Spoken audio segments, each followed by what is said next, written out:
Eu sou Mário Persona e essas são as respostas que eu dei aos que me perguntaram sobre a Bíblia. Você escreveu enviando um texto, mais um texto de um autor espírita, cujo título diz assim: Fora da caridade não há salvação versus fora da igreja não há salvação. Fecha aspas. E é de um autor espírita. O texto já começa adotando a premissa falsa de que a salvação esteja numa igreja. Essa técnica de adotar uma premissa falsa para depois tentar destruir um pensamento é uma técnica para enfraquecer de cara um argumento contrário. As afirmações do autor são destacadas com os meus comentários, que eu vou fazer o seguinte. Ele escreve isso, abre aspas: Caso a fé fosse o único meio de salvação, o que seria dos povos que viveram na América antes da mesma ser descoberta? Fecha aspas. Romanos 2,15 mostra que Deus trata cada um segundo o que sabe, segundo o mérito daquilo que ele conhece. A Bíblia não fala quase nada de quem nunca ouviu, porque não é um livro para curiosos. No momento em que alguém tem contato com ela, ele já ouviu e já é responsável por aceitar ou rejeitar a palavra de Deus. Mas o texto que você mandou diz o seguinte: como resolver então essa questão?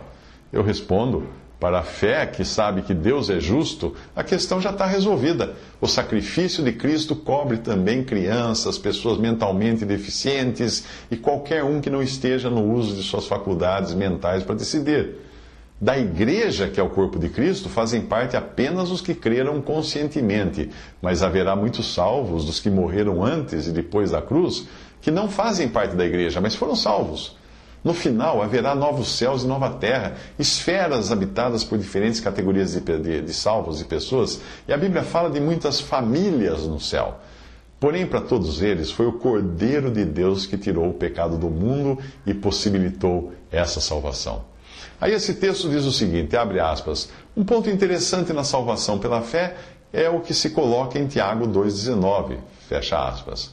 Bem, o interessante aqui é que o autor apela para Tiago, que é um livro que não está entre os canônicos do Espiritismo, porque o Espiritismo acredita apenas nas afirmações morais contidas nos Evangelhos e nos 10 Mandamentos.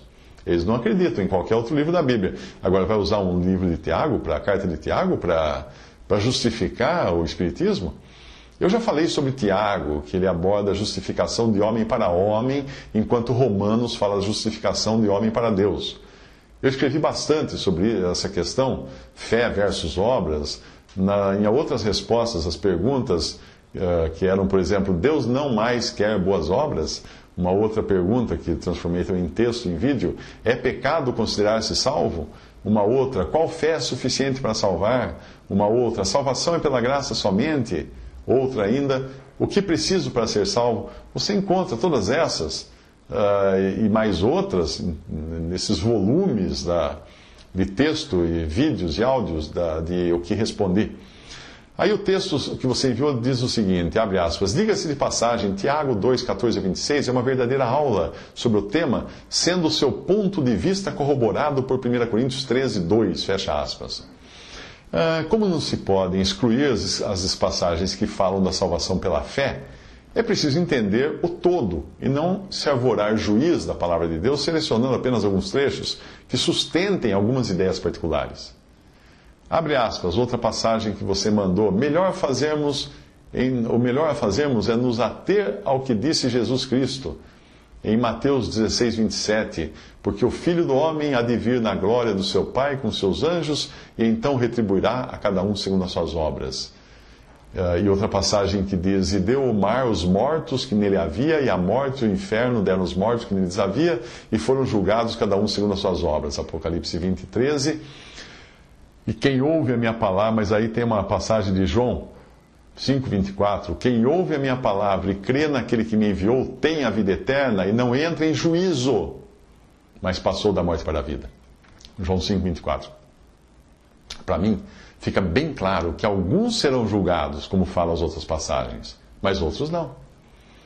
Aí o texto que você mandou diz o seguinte, abre aspas: vê-se que pela Bíblia as pessoas poderão chegar a duas conclusões diferentes. O que fazer então? Fecha aspas.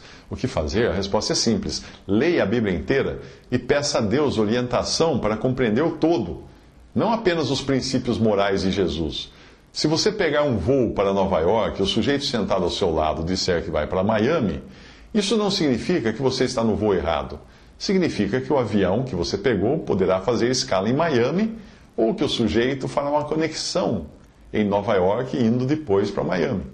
Se o autor do texto escolheu Mateus 16, 27 e outro escolher Efésios 2, nenhum dos dois verá o roteiro completo da viagem. Porque Mateus diz assim: quando, pois, vier o Filho do Homem na sua glória e todos os anjos com ele, então se sentará no trono da sua glória, e diante dele serão reunidas todas as nações, e ele separará uns dos outros, como o pastor separa as ovelhas dos cabritos, e porá as ovelhas à sua direita, mas os cabritos à esquerda. Então dirá o rei aos que estiverem à sua direita: vinde, benditos de meu Pai, possuí por herança o reino que vos está preparado desde a fundação do mundo. Fecha aspas aí, Mateus 25, 31 a 46. O autor cita um versículo que fala de uma seleção pré-entrada no reino mileniar de Cristo. Não no céu. É um julgamento de vivos quanto à forma como eles trataram do povo de Cristo, o remanescente judeu fiel, durante a grande tribulação. Se eles deram um copo d'água aos pequeninos que creram nele ou não. É um julgamento de todas as nações, portanto, gente viva.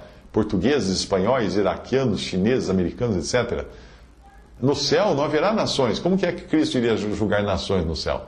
Falta a esse autor que você mandou um conhecimento de profecia bíblica.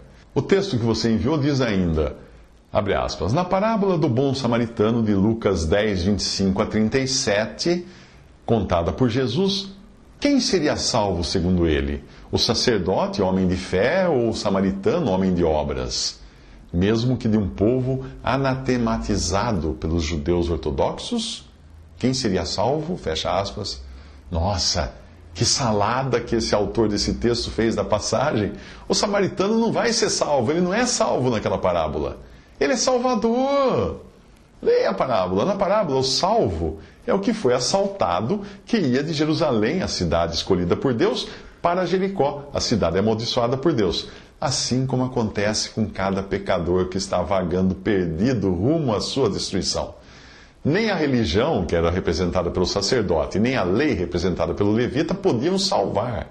Só o samaritano desprezado pelo povo de Israel era o salvador ali da parábola. Os judeus consideravam Jesus samaritano, daí a parábola, daí o fato dele contar a parábola. Obviamente Jesus, sendo o salvador, não precisava ser salvo, não é mesmo? O samaritano ali não foi salvo, porque não precisava ser salvo.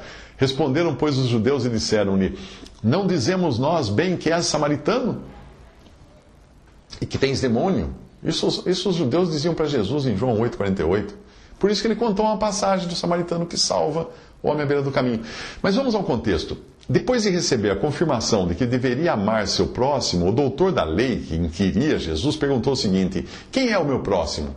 E no fim o Senhor pergunta para ele, depois de contar a parábola toda, qual, pois, destes três, o sacerdote, o levita e o samaritano, te parece ter sido o próximo daquele que caiu nas mãos dos salteadores? Respondeu o doutor da lei, aquele que usou de misericórdia para com ele. Portanto, o próximo foi o que usou de misericórdia, não o assaltado. Todos leem pensando que o próximo é o pobre assaltado, o coitado caído, ferido, né? Mas a pergunta é clara. Qual parece ter sido o próximo daquele que caiu nas mãos dos salteadores? Quem você acha que é o próximo que usou de misericórdia com aquele que caiu na mão dos bandidos? Quem é o próximo? Quem você acha que é o próximo daquele que é misericordioso para salvar os pecadores hoje? Quem é o próximo desses? O assaltado não podia fazer nada, nenhuma obra, além de se deixar salvar. Somente aquele que foi rejeitado por Israel podia salvar. E o assaltado tinha que amar quem? O seu próximo. Quem era o seu próximo? O samaritano. O rejeitado de Israel. Saiba, pois, com certeza toda a casa de Israel, diz Atos 2,36, que a esse Jesus a quem vós crucificastes, Deus o fez Senhor e Cristo.